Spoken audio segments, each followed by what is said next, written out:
dementia，我哋長者調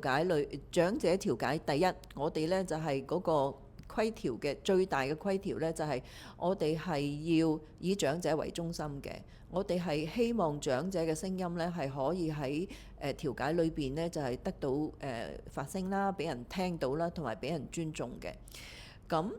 當一個長者佢個心智係開始唔健全嘅時候，佢點可以將佢嗰個聲音喺調解裏邊帶出嚟呢？咁樣嗱，我哋要明白呢個心智唔健全 dementia 咧，其實係有唔同嘅 stages 嘅，唔同嘅階段嘅。佢喺初期嘅時候咧，佢可能係有嘢唔記得，但係你問佢佢有啲乜嘢可以決定？譬如話喺邊個銀行嗰度拎邊啲錢出嚟，佢可能識得㗎喎。佢不過係唔記得咗，琴日攞個錢啫喎。咁又或者咧，就係你問佢去邊間醫院嗰度，佢會舒服啲，見邊個醫生舒服啲，佢又可以講得出㗎喎。咁所以咧，其實當一個已經係確診咗有呢個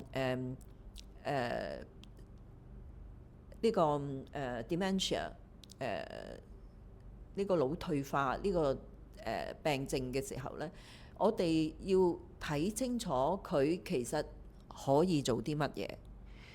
佢如果仲可以係決定嘅，咁喺呢個調解裏邊呢，嗰啲要決定嗰啲問題，當然要聽到佢嘅聲音啦。就算佢係唔知道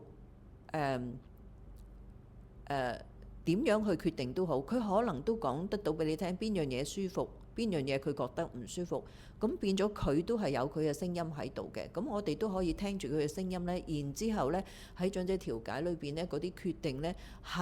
都係因為聽過佢嘅聲音，然之後呢，就係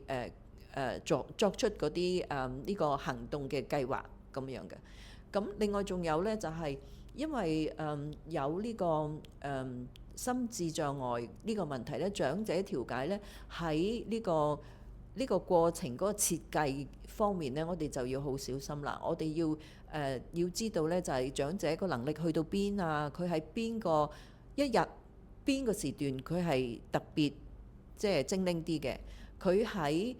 一啲邊個環境裏邊佢係特別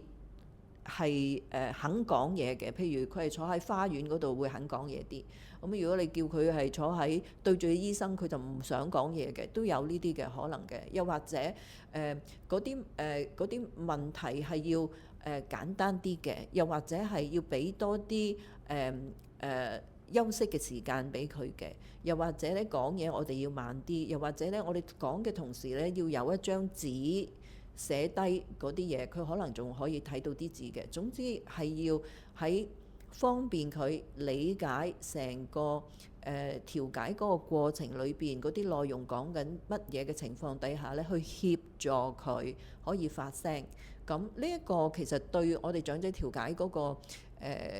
過程咧影響都好大嘅。